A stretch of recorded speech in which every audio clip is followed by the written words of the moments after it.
أخذت الناس العلوم. And the people studied. قال كان عندما أكمل دراسته وتعليمه When he completed his studies, ما كان قصدنا الظهور وتعليم الناس، فأن في تريم كانوا علماء كثير. he did not wish to become famous, for there were many people to teach in Tarim. قال ولكن جاءني رجل صدفة But a man came وقال يا شيخ عبد الله أنا أريد أن أقرأ عندك هذا الكتاب. and he said, "Oh Shaykh, I wish to study this book with you." قال وما أحببت أنا أن أدرس الناس والأشياخ في تريم والعلماء موجودون بكثرة. He said, "I did not wish to teach people while there were so many scholars that could teach." قال فقلت لذلك الرجل لا بأس أن تقرأ. So I said to the man, "No problem, you can read with me." وقال أريد أن أقرأ عندك كتاب الأذكار للإمام النووي.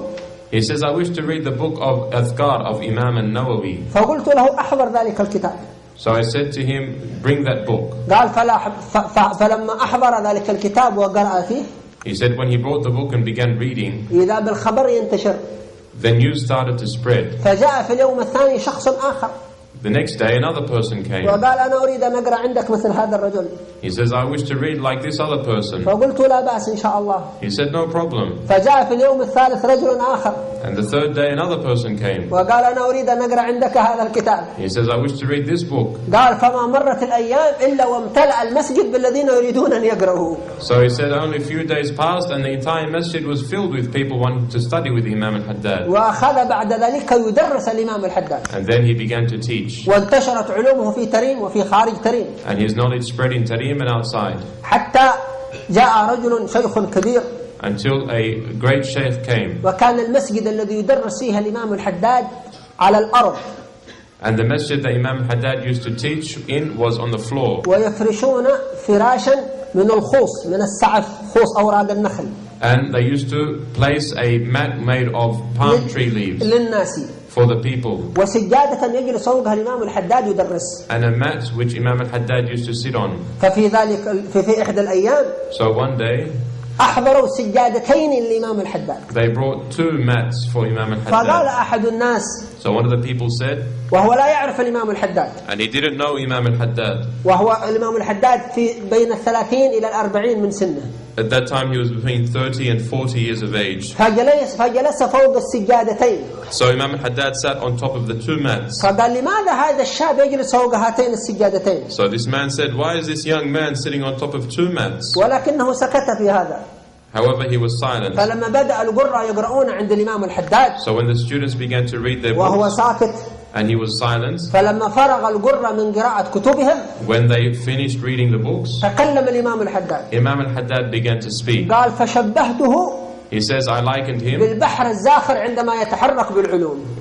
that with that great ocean when he used to move with the knowledge. فجرى بالعلوم كأنه بحر يتحرك. So it was like he was a moving ocean. قال فقلت في نفسي So I said to myself, هذا يستحق أكثر من هذا. this person deserves more than these mattresses. وليس سجادتين فقط And not only 2 mats, بل يستحق كرسيا كبيرا يدرس فوقه. but rather something which is great, which he teaches upon. وهكذا ظهر الإمام الحداد رحمه الله. And this is the way Imam al-Hadaad became famous. وفي إحدى السنوات One year, جاءه أهل قرية the people of a village من came قرى حضرموت from Hadramaut. وقالوا له يا سيدي And they said to him, "O master, إن أولادنا our children يختفون من القرية are disappearing from the village. وتتخطفهم الجان.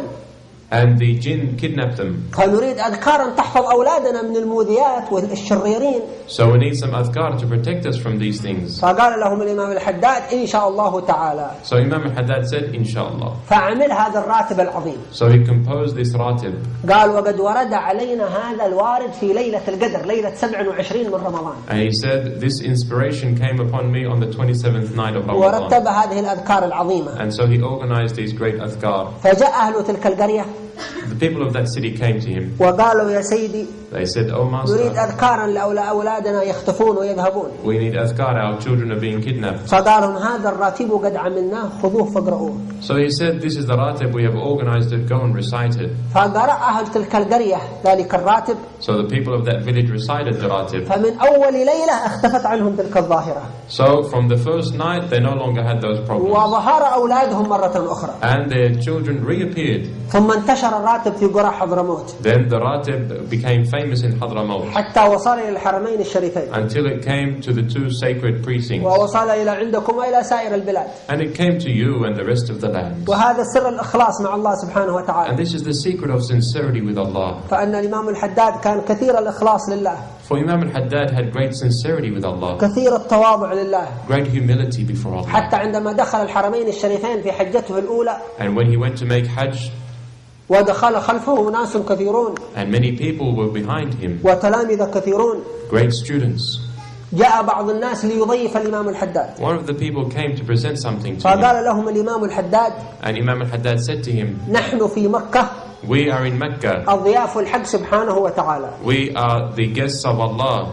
فحيثما أنزلنا المولى عز وجل ننزل. So where Allah Ta'ala brings us, we will stay. ثم قال له أحد تلاميذه: And so one of the students said to إن him, دخولكم هذا يا سيدي إلى مكة your entrance into Mecca, O Master, والناس خلفكم and the people behind you, والتلاميذ خلفكم من كل مكان and students from all over the world with you, يشبه دخول الأئمة الأكابر إلى مكة وإلى الحرمين. is likened to the great imams and their entrance to Mecca. فقاله الإمام الحداد: يا ولدي So Imam al-Hadaad said to him, oh my إني son, لا أشعر بنفسي I do not feel myself عندما أمشي في شوارع مكة، when I walk in the streets of لا Mecca. أشعر إلا أن رأسي تحت أقدام المسلمين، I do not feel except that my head is underneath the feet of the Muslims, وأن أقدام المسلمين فوق رأسي وأنا تحتهم، أم يمشون فوقي، and that they are walking over me. من تواضعه لله سبحانه From وتعالى، his humility before Allah, مع تبحره في العلوم. with his great immense knowledge. وعندما دخل الحرم المكي And when he entered the sacred precinct in Mecca, وانثال الناس عليه